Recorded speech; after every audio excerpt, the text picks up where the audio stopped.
ಹೆಚ್ಚಿನ ಮಾಹಿತಿಯನ್ನ ನೀಡೋದಕ್ಕೆ ವಾಹಿನಿಯ ಪ್ರಧಾನ ಸಂಪಾದಕರಾದ ಹೊನ್ನಾಳಿ ಚಂದ್ರಶೇಖರ್ ಅವರು ದೂರವಾಣಿ ಸಂಪರ್ಕದಲ್ಲಿದ್ದಾರೆ.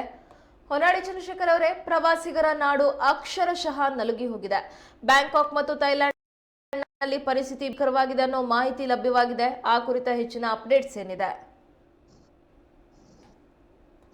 ನಂದಿನಿ, ಇದು ಇತ್ತೀಚಿನ ವರ್ಷಗಳಲ್ಲಿ ಕಂಡು ಚೀನಾದಂತಹ ಒಂದು ಭೂಕಂಪ ಇದು.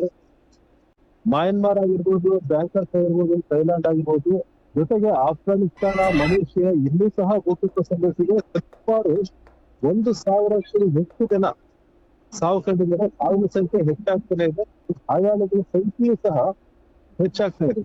ಹಾಗಾಗಿ ಈ ಭೂಕಂಪನ ಏನಿದೆ 7ಕ್ಕಿಂತ ಹೆಚ್ಚು ತೀವ್ರತೆಯ ರಿಕ್ಟರ್ ಮಾಪನದಲ್ಲಿ ದಾಖಲಾದಂತ ಭೂಕಂಪ ಇದು. ಒಂದು ಸಾರಿ ಅಲ್ಲ, ಹಲವು ಬಾರಿ ಕಂಪಿಸಿದೆ. ಹಾಗಾಗಿ ದೊಡ್ಡ ದೊಡ್ಡ ಕಟ್ಟಡಗಳು ತೆರವುಗೊಳಿಸಿದೆ. ನಿರ್ಮಾಣ ಹಂತದ ಕಟ್ಟಡಗಳಾಗಿರ್ಬೋದು, ಸರ್ಕಾರಿ ಕಚೇರಿಗಳಾಗಿರ್ಬೋದು, ಇವೆಲ್ಲ ತೆರವುಗೊಂಡಿದೆ. ಹಾಗಾಗಿ ಇನ್ನು ಅವಶೇಷಗಳು ಅಡಿಯಲ್ಲಿ ಎಷ್ಟು ದಿನ ಸಿಲುಕಿದಾರೋ ಅಂತ ಶೋಧ ಕಾರ್ಯ ನಡೀತಾ ಇದೆ. ಹಾಗಾಗಿ ಇಲ್ಲಿ ಸಾವಿನ ಸಂಖ್ಯೆ ಇದೆ, ಇದು ಹೆಚ್ಚಾಗುವ ಸಾಧ್ಯತೆ ಇದೆ. ಹಾಗಾಗಿ ಈ ದೇಶಗಳಲ್ಲಿ ಕಂಡಂತ ಭೂಕಂಪ ಏನಿದೆ ಕೇವಲ ಬ್ಯಾಂಕಾಕ್, ಥೈಲ್ಯಾಂಡ್, ಮಲೇಷಿಯಾ, ಮಯನ್ಮಾರ್ ಮಾತ್ರ ಅಲ್ಲ, ಅಫ್ಘಾನಿಸ್ತಾನದಲ್ಲೂ ಸಹ ಈ ಭೂಕಂಪ ಆಗಿದೆ.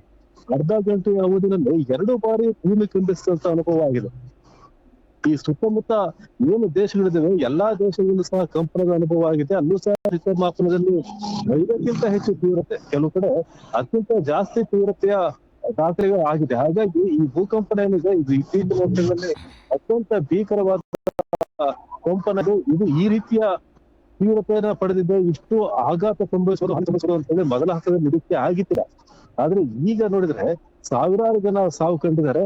ಪರಿಹಾರ ಕಾರ್ಯಗಳು ತ್ವರಿತಗತಿಯಲ್ಲಿ ನಡೀತಾ ಇದ್ದೇನೆ. ಅದನ್ನೇ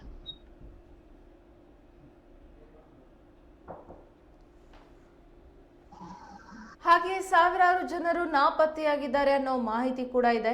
ರಕ್ಷಣಾ ಕಾರ್ಯಾಚರಣೆಗಳು ಹೇಗೆ ನಡೀತಾ ಇದೆ, ಹಾಗೆ ಯಾವೆಲ್ಲ ಕ್ರಮಗಳನ್ನ ಅಲ್ಲಿ ಕೈಗೊಳ್ಳಲಾಗಿದೆ?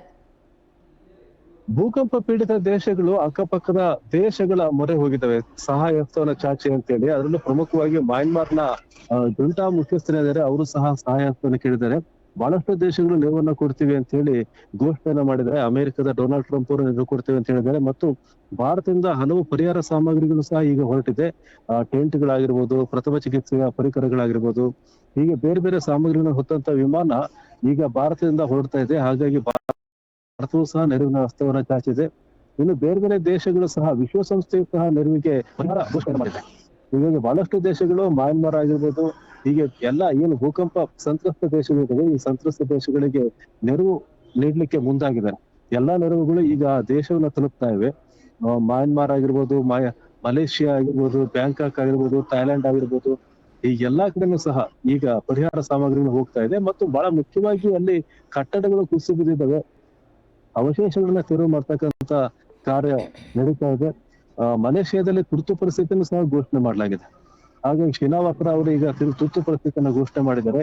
ಬೇರೆ ದೇಶಗಳಲ್ಲೂ ಸಹ ಇದೇ ರೀತಿಯ ಪರಿಸ್ಥಿತಿ ಇದೆ. ಜೊತೆಗೆ ಈ ಪರಿಹಾರ ಸಾಮಗ್ರಿಯ ಜೊತೆಗೆ ಈ ಪರಿಹಾರ ಕಾರ್ಯಾಚರಣೆಗೆ ಬೇಕಾದಂತ ಮಾನವ ಸಂಪನ್ಮೂಲವನ್ನು ಸಹ ಒದಗಿಸಲಿಕ್ಕೆ ಅಕ್ಕಪಕ್ಕದ ದೇಶಗಳು, ಭಾರತದಂತ ದೇಶಗಳು ಮುಂದಾಗಿದ್ದಾವೆ. ವಿಶ್ವಸಂಸ್ಥೆಯೂ ಸಹ ಮುಂದಾಗಿದೆ. ಹಾಗಾಗಿ ಪರಿಹಾರ ಕಾರ್ಯ ತ್ವರಿತವಾಗಿ ನಡೀತಾ ಇದೆ. ಪರಿಹಾರ ಕಾರ್ಯ ಎಷ್ಟು ದಿನ ತೆಗೆದುಕೊಳ್ಳುತ್ತೇನೋ, ಆದ್ರೆ ಮನೆ ಮಠ ಕಳ್ಸ್ಕೊಂಡವರು ಮತ್ತೆ ನಾಪತ್ತೆ ಆದವರ ಸ್ಥಿತಿ ಏನು ಅಂತ ಹೇಳಿ ಗೊತ್ತಾಗಿಲ್ಲ. ಬಹಳಷ್ಟು ಸಾವಿರಾರು ಸಂಖ್ಯೆಯಲ್ಲಿ ನಾಪತ್ತೆ ಆಗಿದ್ದಾರೆ. ಮನೆಗಳಿಂದ ಬಹಳಷ್ಟು ಜನ ನಿರಾಶ್ರಿತರಾಗಿದ್ದಾರೆ. ಹಾಗಾಗಿ ಇವ್ರಿಗೆಲ್ರಿಗೂ ಸಹ ನೆರವನ್ನ ಕೊಡ್ಲಿಕ್ಕೆ ವಿಶ್ವಸಂಸ್ಥೆ ಮತ್ತು ವಿವಿಧ ದೇಶಗಳು ಮುಂದಾಗಿದ್ದಾವೆ ಅನ್ನೋದ್ರಿ. ನಿಮ್ಮೆಲ್ಲ ಮಾಹಿತಿಗಾಗಿ ಧನ್ಯವಾದಗಳು.